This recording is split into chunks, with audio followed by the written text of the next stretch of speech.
சேலத்தில் குடிநீர் வழங்கும் திட்டத்தை தனியாருக்கு வழங்கியதை கண்டித்து அங்கு தொடர் போராட்டங்கள் நடைபெற்று வருகிறது. இன்றைக்கு மாநகராட்சி அலுவலகத்திற்குள் நுழைய முயன்ற சிபிஐ கட்சியினர் போலீசாரால் தடுத்து நிறுத்தப்பட்டிருக்கிறார்கள். அது குறித்த காட்சிகளை பார்த்து வருகிறோம்.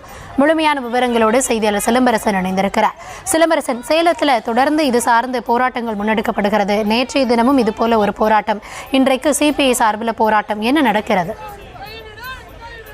நிச்சயமாக சேலம் மாநகராட்சி குடிநீர் வழங்கும் திட்டத்தை தனியாருக்கு வழங்கியதை கண்டித்து சேலம் மாவட்டத்தில் தொடர்ந்து ஒவ்வொரு அமைப்பினர் போராட்டத்தில் ஈடுபட்டு வருகின்றனர். குறிப்பாக நேற்றைய தினம் இந்திய ஜனநாயக வாலிபர் சங்கத்தினர் போராட்டத்தில் ஈடுபட்ட நிலையில் தற்போது அந்த இந்திய கம்யூனிஸ்ட் கட்சியினர், அதாவது சிபிஐ கட்சியினர் தற்போது இந்த சேலம் மாநகராட்சி அலுவலகத்தை முற்றுகையிட முயன்றதால் காவல்துறையினர் கைது செய்தனர். குறிப்பாக காவல்துறையினருக்கும் இந்திய கம்யூனிஸ்ட் கட்சியினருக்கும் இந்த தள்ளுமுள்ளானது சிறிது நேரம் ஏற்பட்டது. சேலம் மாநகராட்சியை பொறுத்தவரை 60 வார்டுகளுக்கு உட்பட்ட 4 மண்டலங்களாக பிரிக்கப்பட்டு தற்போது பொதுமக்களுக்கு குடிநீர் வழங்கும் பணியை மாநகராட்சியே எடுத்து நடத்தி வருகிறது. இந்த நிலையில்தான் சேலம் மாநகராட்சி பகுதிக்கு குடிநீர் வழங்கும் திட்டத்தை சூயஸ் என்கிற தனியார் நிறுவனத்திற்கு சுமார் 3000 கோடி ரூபாய் மதிப்பீட்டில் அந்த தனியாருக்கு வழங்கும் ஒப்பந்தத்தில் கையெழுத்திட்டுள்ளனர். இதனை கண்டித்து தொடர்ந்து ஒவ்வொரு அரசியல் கட்சியினரும் தொடர்ந்து போராட்டத்தில் ஈடுபட்டு வருகிறது.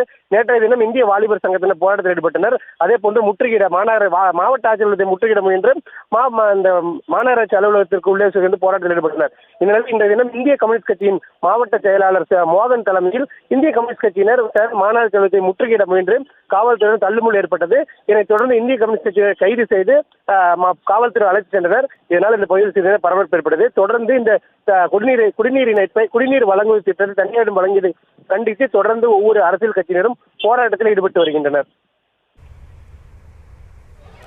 விவரங்களுக்கு நன்றி சிலம்பரசன்.